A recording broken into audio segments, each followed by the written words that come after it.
Listeners of For the Greater Good podcast, welcome to our third episode of the year 2025. We're so excited to be having this conversation with you and importantly to welcome an very important guest here with us. As we know on our podcast, I am one of your co-hosts, Chanel Dubique, with my girl, continuing the year.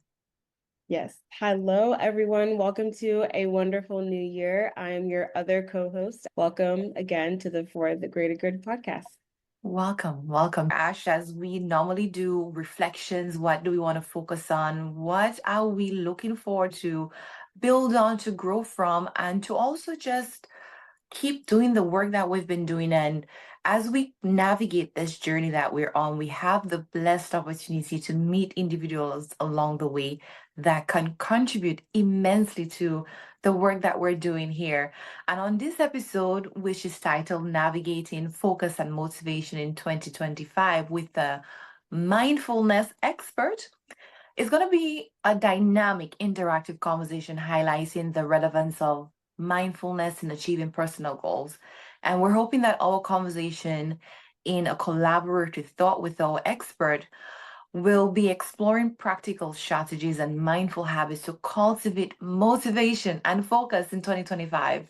So we're hoping that the conversation is one that is going to be enlightening for you. So while you prepare to engage with us and listen, I would like to recommend a few things. Make sure that you have a journal for note taking because we are about to drop some nuggets on you. Have an open mindset because there will be new mental strategies that are going to be explored and discovered for the both of us too. And a willingness to be open to an experiment with suggested techniques. So, welcome. We have our guest on today's episode, Miss Selena Bambic. Selena holds a master's degree in social work from SDS San Diego State University and a bachelor's degree in business from the University of San Diego. She's a licensed therapist specializing in anxiety and self-esteem with over 10 years of experience in healthcare. Selena has worked with adults and young adults from diverse backgrounds, helping them navigate major life transitions, anxiety, stress, depression, and self-esteem challenges. She runs an active telehealth private practice called Core Connections, where she uses evidence-based approaches like cognitive behavioral therapy and compassion mindfulness based therapy to help clients make meaningful progress towards their goals. Selena's practice is grounded in her core values of compassionate care and evidence-based treatment, supporting clients in overcoming challenges and feeling better. She's also a proud member of MANA, a national Latina organization dedicated to promoting higher education for young women. Miss Selena Bambic, welcome to our podcast here. Ashley and I are so grateful to have you on For the Greater Good podcast. Please welcome. Tell us a little bit about you. Thank you so much for having me. So happy to have this conversation with the two of you and for your audience and listeners. So I also am grateful for this to be here today. We're happy to have you. Yes, we are super excited to have you. It just aligns so much with what we're trying to achieve on our podcast and for our listeners. So thank you so much again, Selena, for your time. But for our audience, we'd love to get to know a little bit more about you. So if you can share what your business is about, how did you get into mindfulness and your journey? Yeah, so it all started actually when you start in college, you're not sure what degree you're going to go into, and I had no idea. Like most teenagers don't know what they're going to do with the rest of their life, right? It's just that moment, like, what am I going to do? And so I remember my dad saying, just go to business, get your bachelor's, go to business, and you can figure out the rest later. So went to the business school at USDA and went into corporate right afterwards. And after a couple years in being corporate world, I realized, gosh, this is not fulfilling. I didn't feel like I was making a difference, or I felt like something was missing. And I started looking into schools, like what is the program that would best fit me where I can actually make a difference? I can feel good at the end of my day, like I did something meaningful. And so I decided to go get my master's in social work because It allowed me to learn about human behavior, evidence-based treatment, and feel a sense of purpose and meaning. And I realized when I was in that program, I'm like, oh my gosh, this is something that I wanted to do. This gives me purpose. And throughout my life, too, we also did a lot of charity work, and that also helped too. Giving to others felt really good. So I had that in my background already. So after his master's program, did children and family services and worked with children and family in the reunification program before transitioning to healthcare, which I really enjoyed, helping others, serving the community, diversity of the people that I worked with. But I was also interested in human behavior. How do people get anxious?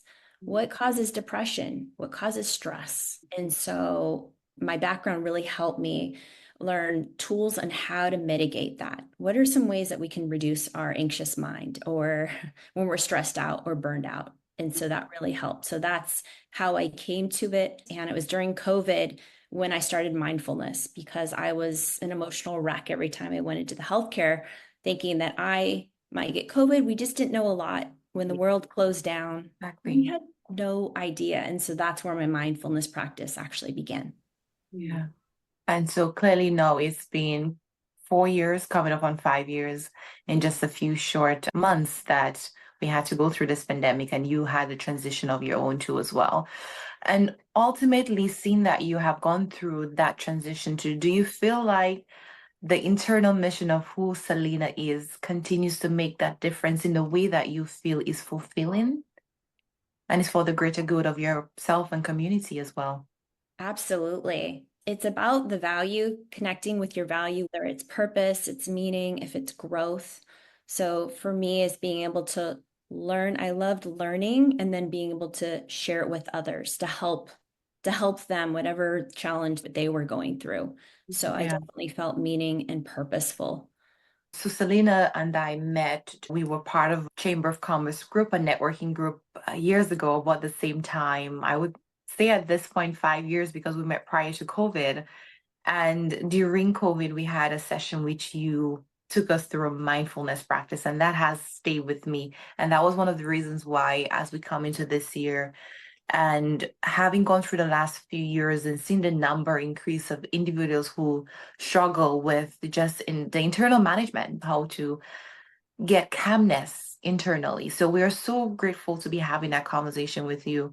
And understanding motivation and focus will be, as I mentioned, our focus area. From your own take, what does that mean? And why is it so hard for us as individuals to sustain motivation and focus today? I think for motivation, it's an internal drive, right? It's being connected with your values. What's important to you? Yeah. Is it meaning? Is it purpose? Is it growth? Is it love and connection? That will help no matter what challenges or obstacles you come across when you're in 2025, when you're going towards your goals. If you can get connected with your internal values, your personal values, that will help you overcome challenges. But that could be an internal driver. The external rewards like money, fame, recognition, that only lasts for so long and maybe not be sustainable and give you that personal fulfillment and contentment that you might be looking for. Yeah. Yeah, that's definitely true, especially now. It's like a great way for people to really hone in on, okay, what really matters to them right now? Like, what are they trying to achieve? And going into that, we just wanted to know, based on your experience and your work and the research that you have done so far, has the landscape of distraction changed and how mindfulness strategies can help us adapt to that change? A huge or significant impact in digital technologies and social media and our attention span. Just wanted to know your thoughts and pick your brain on that. Yeah, great question. My goodness. There's a book called The Anxious Generation, which talks about that, which is huge. But our landscape has changed with everything competing for our attention, whether it's social media, our phones, our smart devices, notifications, cognitive overload, just this wealth of information where it just drains us. I don't know if at the end of the day, sometimes you can feel mental fatigue or emotional fatigue. So that landscape is always competing for your attention. that not only physically drained, but emotionally, mentally drained of what are some practices that we can use to take our attention and intention back. And that's where I think mindfulness can really help keep us Yeah. grounded and anchored into what's most important to you, your values, what's going to be helpful for you, what's going to add value to your life. So I think that's where mindfulness can be such an amazing tool this digital age. Yeah. How I really we really touch on mindfulness, but if you could go a little bit deeper into how can we practice mindfulness now in a world where we are constantly distracted? What are certain ways that we can stay grounded, we can stay anchored? That's great. Yeah, great question. Because of everything competing for our attention, is make it really micro practices. So today, I think we're going to do a 3-minute mindfulness short to kind of give your listeners a taste of what that could look like in just the everyday.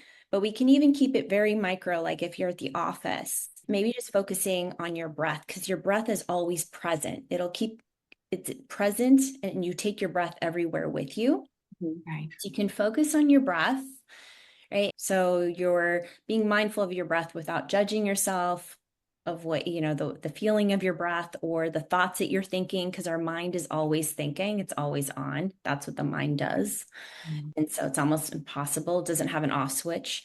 So you can use your breath, or you could, when you walk outside, maybe it's on your lunch break or at the end of the day or with your kids, mindfully walking. Let me just savor, let me notice what's outside. Right? Noticing that, In the right? moment. Yeah. In the You moment. mentioned cognitive overload and attention and intention as well. Clearly, opposite thoughts, right? Opposite rhythms of life where you're in a frenzy, your heart, your mind, your emotion is in a frenzy trying to pull its attention to something that's distracting. How can we now really support that opposite? As you mentioned, mindfulness is one thing, but somebody who is not open to a mindfulness practice or doesn't know I can switch my body on to be here, be present internally. How can they get to that attention and intention part of it? Like switching from cognitive overload, knowing that they're there and bringing that presentness to something else. How could they do that? How could they start that? I would say, first of all, is removing distractions if you can with the phone, right? Yeah, So setting up your environment to support your success, supporting, minimizing distractions. I love that. Yeah. So support your success with this. So, for example, during COVID, I was going to the healthcare clinic daily. And so I didn't have a lot of time. So I started very small, 2 to 3 minutes for a mindfulness app, which I can share with listeners later. But that's how I started before I even got out of bed. I Yeah, did 2 to 3 minutes, and I was thinking in the back of my mind, is this really going to help me? two of to 3 minutes. course. And so that self-doubt, right? It's just Yeah, normal. And it was kind of boring in the beginning because I was like, want quick results. I want to feel good now, right? for And sure. so I just kept being consistent, did the 2 to 3 minutes, and lo and behold, I did it in the morning because at the end of the day, so find the best time of day that works for you, and maybe you can experiment with this. At the end of the day, I was just drained. I was tired. Working in the healthcare clinic, I came home and I was just couldn't wait to go to bed. I Right. was tired. So find the time of day that works best for you. And in the morning, did the 2 to 3 minutes mindfulness. And I noticed throughout the day that when my thoughts turned stressed, or I was getting anxious, I actually was able to observe that thought, or if my heart was feeling a certain way, or it was fast paced, I could give myself a compassionate pause, right? A breath. I'm just going to give myself some grace. This is an uncertain time. It's okay. So humanizing it, it's okay. May I feel at peace, right? Give me a sense of ease. So give yourself Right. some grace. So it allowed me to kind of acknowledge when my mind was kind of racing or my heart was feeling like it was coming out of my chest. Yeah. I really That like you said that you gave yourself a pause because I think sometimes when we are having those thoughts and our minds are racing, we don't really take a second to really acknowledge, okay, what am I feeling? What is the emotion I'm feeling right now? And then also I liked how you mentioned, your heart and you put your hand on your chest, like you acknowledge like where you feel that tension, where you feel that stress, like where is it located in your body? And then I loved how you said, okay, I'm going to give myself grace and tell myself that it is okay. So I really like that approach. Great. And Yeah. use another way to distract it too. You know, Ashley and I has mentioned so many times on the podcast that sometimes when you are um going through something, and we've mentioned it in the healing space, that you are hurting, that there's trauma, you tend to want to subside it with something else that is going to just suppress it temporarily. But by these cognitive changes and these just small practices, you are able to tune yourself to a different internal rhythm that you know, okay, I'm definitely going out of pace here.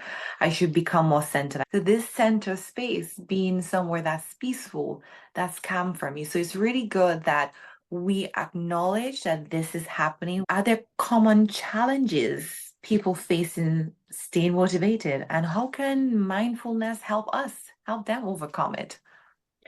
Yeah, common challenges I noticed too is overwhelmed, first of Yeah. all, right? Just there's so much information and always competing for our attention. So with the mindfulness, it could allow us is to focus on what's important to you, what's helpful to you. And it doesn't, we're not being yanked around by our emotions or our thoughts. So with mindfulness, it allows us to observe the thoughts without being fused with them, to observe them that they're thoughts, they're not facts. Yeah. Okay, right? We're human. So another thing with common challenges, I notice if we don't have realistic expectations on ourselves, that's why it's so important to have that self-compassion and that grace. Dr. Christian Neff's work is amazing on self-compassion and giving ourselves grace. So another thing is sometimes we want instant results, and maybe it's because we get instant gratification from our phones or information right away. We also think our progress and results should be instant.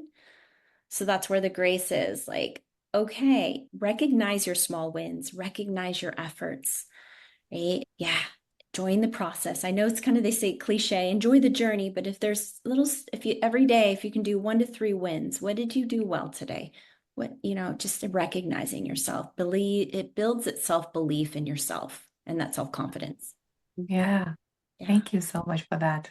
Yeah, for sharing that. I think it is really important for them to set those expectations, but then also make sure that they are realistic, as you mentioned, and then not being too hard on ourselves for, once we come towards the end of this new year, if there are certain things that we weren't able to, accomplish and things like that. Are there any helpful strategies that you can share that can help overcome like burnout and like mental fatigue? Self-talk. Our self-talk is so important. So we can use that as our ally and our advocate. So if you notice our thoughts, because when we're burnt out and stressed, our thoughts are usually negative. So just bringing again that grace lens to it and be like, how can I be kind to myself? How can I treat myself like I would treat a kiddo or someone I care about, and see if we can apply that to ourselves. Yeah. Right? How can I be kind in this moment? So our self-talk actually influences our emotions, our feelings, and our actions. So if we can be kind in our self-talk, use it as our ally, it will help us kind of move us in the direction that we want to move in.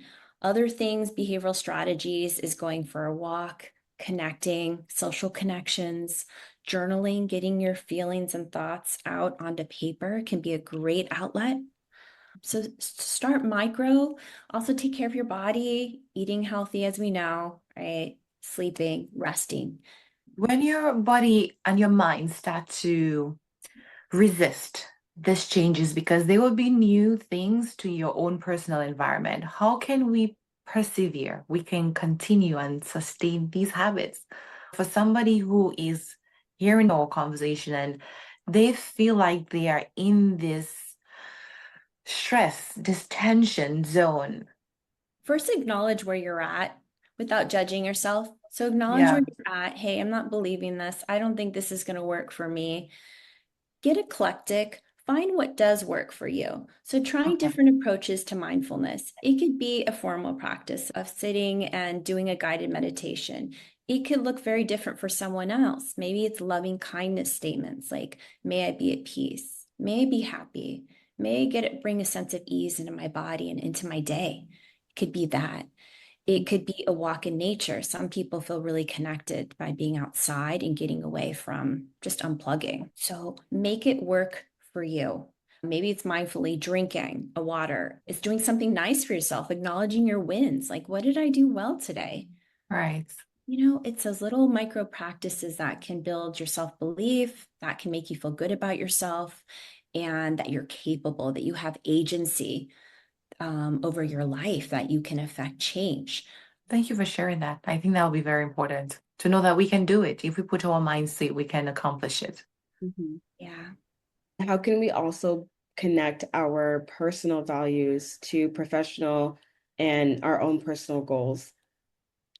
Great question. I love this. First, identify what they are. And I think Brene Brown has something online where she has a list of values and you can identify, just do like 1 to 5, identify what your values are. Sometimes I didn't even know. I'm like, oh, what's important to me? Until I actually saw the list of values. I'm like, oh, okay. Yeah. Fun, growth, sharing information was huge, meaning and purpose. So find what makes you tick, like what lights you up, what's important to you. So once you've done that, and then it can help be your internal compass, a driver for behaviors or actions in your life. So if it's growth, what is it? Is it learning? Is it enhancing your skills, your abilities, whether it's communication or public speaking or working out, getting your body in shape?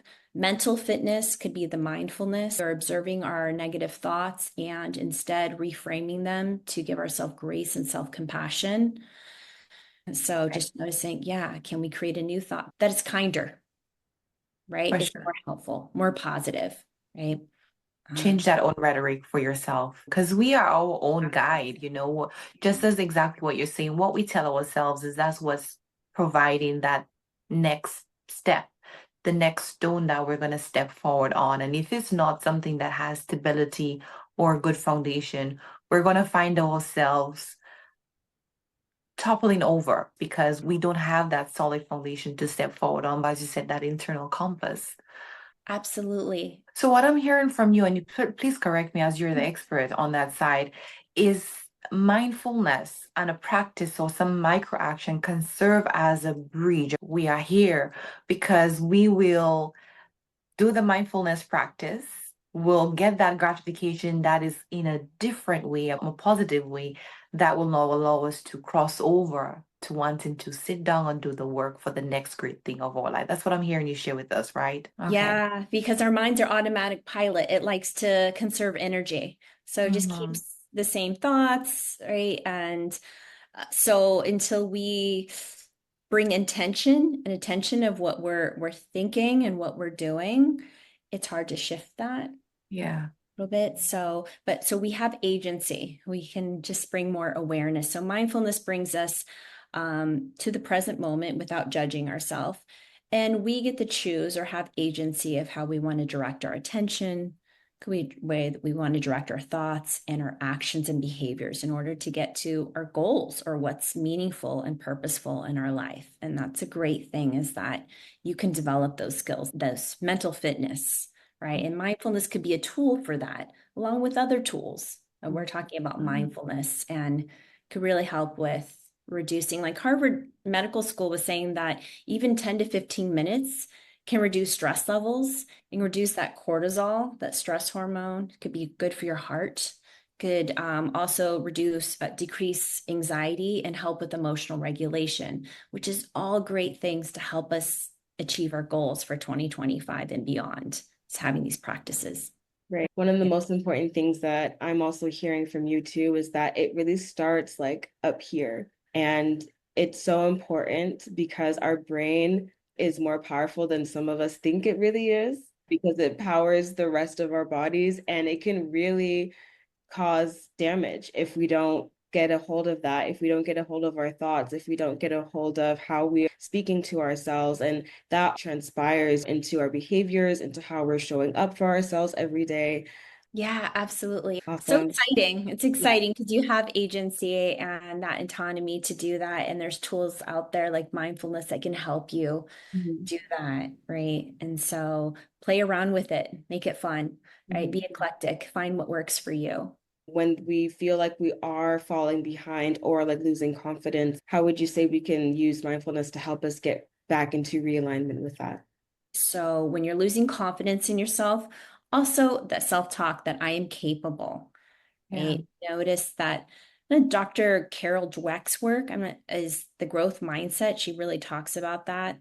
Like, there's going to be challenges that come up in our life. It happens. It's like, how do we can view this as a growth opportunity? How can I learn from this? How can I grow from this? I'm not a failure. What can I learn and grow from this? So that can help when you're feeling demotivated, is looking at it from a different angle as that versus feeling defeated or deflated. Right. Yeah. And we can personalize clearly our mindfulness practice as you're sharing, based on what we're seeking in the moment or what we're seeking in the season that we're going through. And I believe you do have one that you would like to share with our audience so that we can become more mindful. All Is that right. correct? Yes, let's do Yeah. it. I would be Okay. happy to do that. Let And I wanted to share when I worked in dialysis, we used to do this with our dialysis patients. I would sit at chairside with them and we do this 3-minute mindfulness exercise that I'm going to do with Okay. you today. Okay. I'm Yeah. excited. I'm Yeah. excited. So you can just get comfortable in your seat, and your audience, if they're listening to this, is to get comfy. And if you want to close your eyes, you can do that. Or you can have a soft gaze down, whatever's comfortable for you. And just know that your thoughts will come and go. That's okay. The mind is doing what it's going to do. The first minute, we're going to focus on the sounds that we hear. The second minute is we're going to focus on our breath. And lastly, we will focus on our body sensations, and then I'll close this out. So we'll go ahead and begin, and I'll mind the time. So take a couple deep breaths. Let's go ahead and exhale first. Expel the air that's already there. And take 2 deep breaths together. Inhale, exhale, release. We'll do one more like that. Inhale, exhale, release. And when you're ready, just go ahead and just notice any sounds that you hear in this moment, whether it's the sound of my voice, maybe it's the cars outside, just noticing the sounds either near, far, quality of the sounds. Is there any birds? Is it the hum or buzz of the computer or the lights overhead? Just noticing. Maybe it's your breath.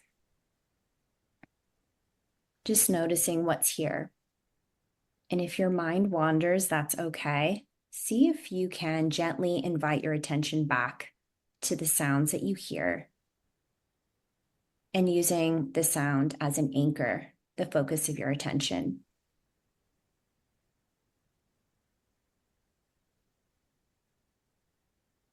Next, we're going to go ahead and focus on our breath. So just noticing your breath as you inhale, exhale. What is the quality of your breath in this moment? We're not trying to change it in any way, just noticing what's here, what's present. Using our breath as the focus of attention, our anchor. Is your breath relaxed? Is it rapid? Is it shallow? Again, without judging it, just noticing what's present here in this moment.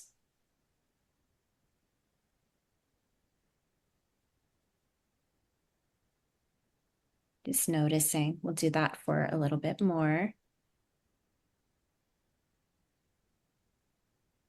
Seeing what's present here in this moment. And if your mind wanders, it's okay. See if you can gently invite your attention back to your breath.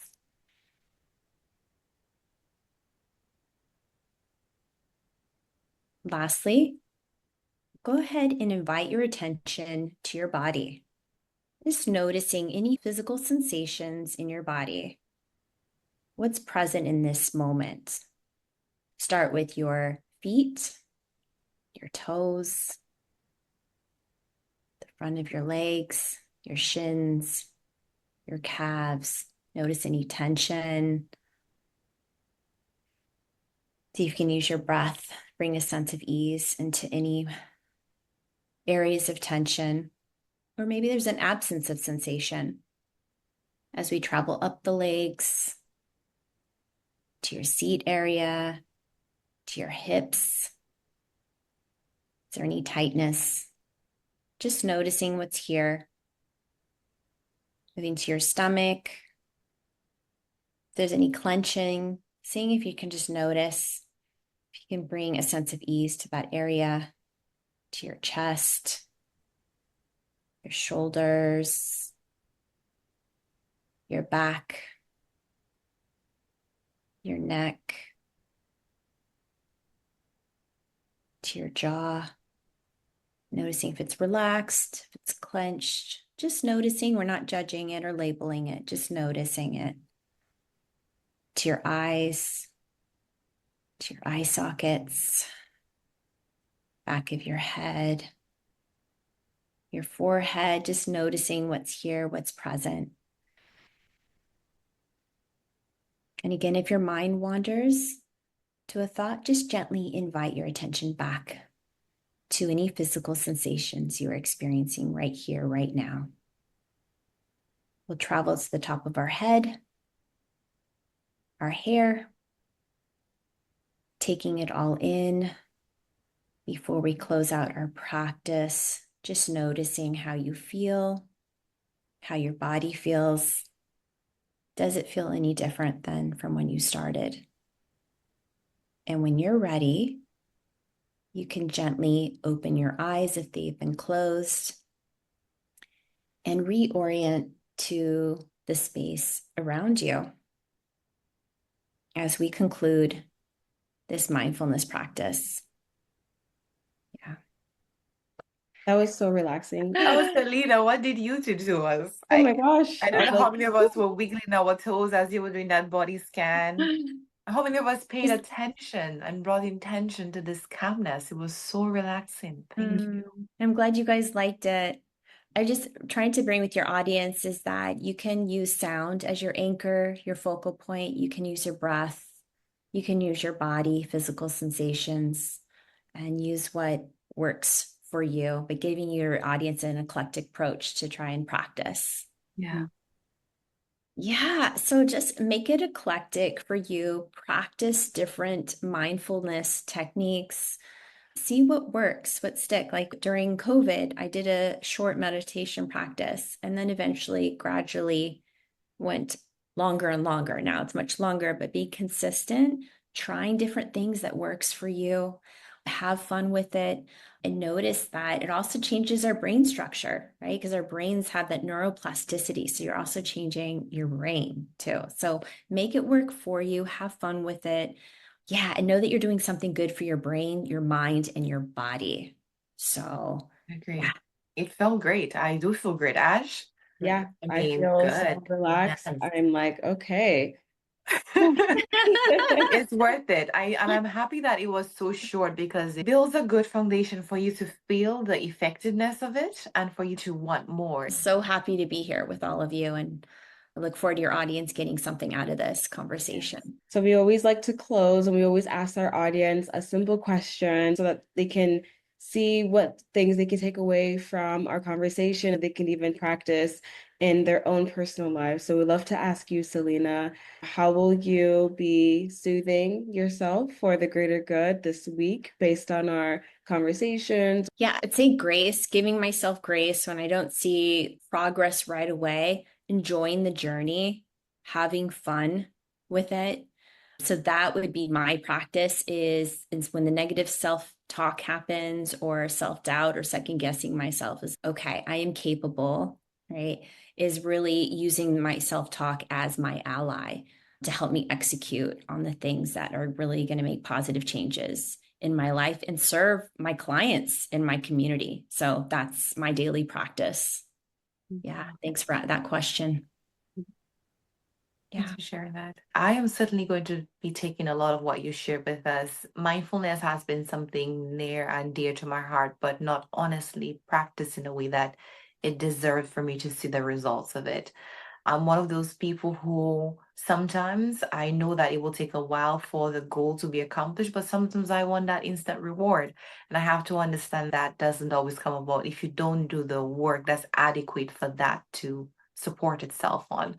So I would like to do at least 3 to 5 minutes of a mindfulness meditation every day for the next week, in addition to just being more attentive to my intentions, where I place my intentions, and taking out distractions from my space, from my environment, so I can be more focused on the things that I actually would like to do and not waste time in areas where it's not going to get me anything. So I think these small things all wrapped in one can really build a good foundation for something long term to be effective. Love Yeah. that. I think for me, mindfulness is something that I would love to embody this year. My word for this year is grace, as you mentioned. So I'm also going to be trying to practice more grace and being more intentional with where I am, what I'm feeding myself every day with music, with what I'm watching, and also just paying more attention to that self-talk, checking in with myself more. So just really being more intentional with that. And I hope our audience has the chance to also do that too. So also think about how you want to be more mindful, how you want to be more focused and motivated for 2025. There are small things, small actionable steps that you can personalize for yourself, or listen to this podcast again and take something from Selena and implement that way. You can also think of what you want to do. And if you wish to reach out to her personally directly for coaching, support, conversation, whatever incapacity you might feel necessary. Selena, where can our audience find you? They can find me at coreconnectionteletherapy.com. That's my website. And YouTube, if you like YouTube, you can do Core Connection Counseling on YouTube. That's where you can find me. Thank you, thank you. Are you on any other social media, Instagram, TikTok, Yes, Snapchat? Instagram as well. I think Connection Counseling as well. Okay, fantastic. Thank you so much for sharing that. And you mentioned so many amazing writers, authors in the space of research of our conversation today. So we are hoping that we can gather a list and share with you guys too, a good foundation for you to take care of inside, be calm, be better, have grace and hold grace for yourself and for others too. Yes. Yeah, I really enjoyed this conversation. Yeah. Thanks for listening. And as you start your own mindfulness practice and journey, or you begin one, let us know how that goes for you. Let us know what you took away from today's podcast, and you can share that with us on Instagram, name change for the greater good on Instagram. So let us know what you're thinking and how much you enjoyed this episode with Miss Selena Bambic. Thank you so much, Selena, for being on with us. We truly appreciate you being here. Absolutely. Happy to be here.